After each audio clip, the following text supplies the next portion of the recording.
Hi everyone, welcome to my brand new YouTube channel. Oh my gosh, I'm so excited to be filming this. This is my first video on this new YouTube channel I'm creating, and it's going to be a self-help or personal growth YouTube channel. So I'm just saying that right off the bat because I thought a cool topic to kind of kick everything off with is kind of the stigma that exists around self-help for so many people out there, and kind of dismantling that and discussing how I see self-help or personal growth, because it's something I'm so passionate about. It's funny, a lot of people in my personal life actually don't even know that about me. So in a way, it's like I'm kind of exposing myself or becoming more vulnerable, if you will. But yeah, I really genuinely love it, and I've spent years kind of hiding it and almost being like ashamed, like it's something that I didn't want to share with people. And I'm kind of done with that. I'm at a point where I'm done with that because it is 100% a big part of the reason why I really do love my life now. But it wasn't always like that, and I will go into my story in the next video that I post. But in terms of the stigma, I'm sure most of you can relate or know what I'm talking about.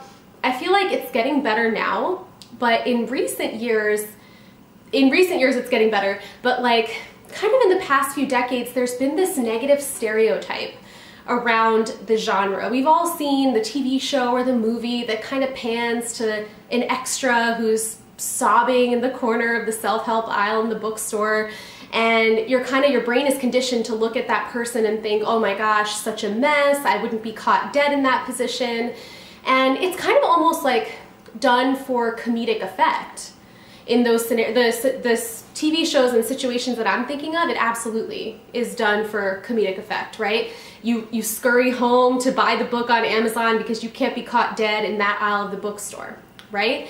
And I think this also leads to a lot of us that actually do dabble or really do work in this space feeling like we can't really share it, or that we'll be judged if we share it. And I think it kind of really centers around the belief that something is wrong with you, or you're broken, or your life is broken or completely off track, and you need a book or someone outside of you to like help you fix it. You know, you or your life kind of become this fix-it project. And not only do, we have, or at least I know I felt a lot of shame around that for a long time, but it also makes it really hard to admit to other people that, by the way, I just read this personal growth book, because there's all these other implications around it. And the way I think about it, I personally, again, I'm going to tell more of my story in the next video, but I'm at a place where I've kind of transcended a lot of the issues that I struggled with when I first started on my path 8 or 9 years ago. I'm not done by any means. There's always a new layer and a new level to kind of break through.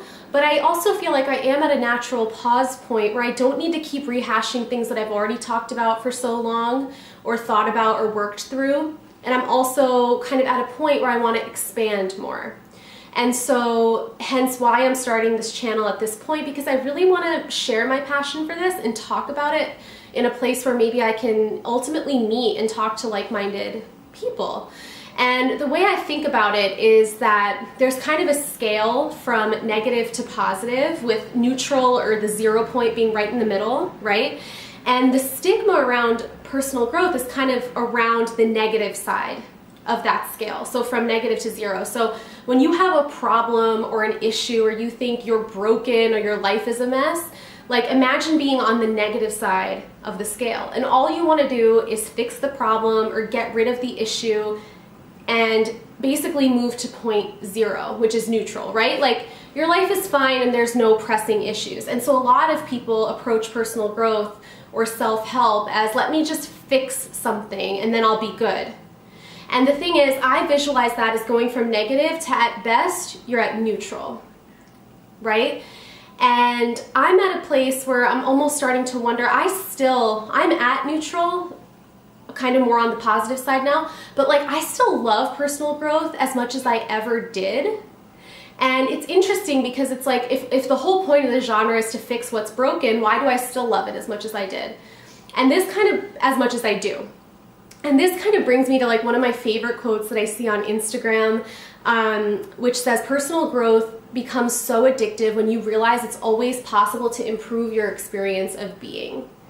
And I think it's all over social media. I see it mainly on Instagram. But I love that because, you know, when you're going from neutral to positive, it's like instead of eradicating something bad from your life or fixing your life, you're approaching your life with, how can I experience more of the good things? How can I experience more love, more joy, more appreciation, more satisfaction, more contentment, more excitement, more adventure, you name it, right? Because who do you know that would say no to any of that? You know, if you said, what I'm trying to do is live my best life, that's the kind of thing that's applauded. It's not something that's discouraged or frowned upon. It's the kind of thing that people admire. And so every time I start to feel a little weird or awkward about admitting how much I love it, I always think to myself, you know what, there's something to be said for, number one, being proactive enough to fix something in your life that might be causing you suffering. But number two, it's so admirable to be on the positive side of the scale, trying to live your best life and make your life richer and brighter and better than it's ever been before. So that's something I just wanted to offer up in this first video. I absolutely love that quote. Once again, it's personal growth becomes so addictive when you realize it's always possible to improve your experience of being. And I invite you, you know, if you experience any self-consciousness or even shame around liking personal growth or reading it or wanting to explore it more, you know, think of that scale and think about, no matter which side I'm on, you know, here I'm being proactive and I'm really trying to be my own hero and solve something in my life that's really bringing me suffering in this present moment and I want to make it better. Or you're on the positive and you're trying to live your best life. So yeah, because this channel is going to be personal growth, I thought this would be a great kind of topic to start with. I look forward to doing a couple more videos right off the bat about my story and also kind of what my channel name, Empowerment Here and Now, what that means to me. And I'm hoping that these first few videos really do set the foundation for the kind of topics that I want to discuss and talk about on this channel. And I'm not trying to position myself as a teacher or a coach by any means. I'm just somebody that loves this stuff, is constantly reading and trying to apply it to her life, and would love to meet other like-minded people out there that maybe I haven't crossed paths with in my real life yet. So if you've made it this far, thank you so, so much for giving me a few minutes of your day. I so appreciate you, and I hope to see you in the future, in future videos. So subscribe if you think that you would like to see more content from me. And yeah, I hope you have a wonderful day, and I'll talk to you soon. Bye.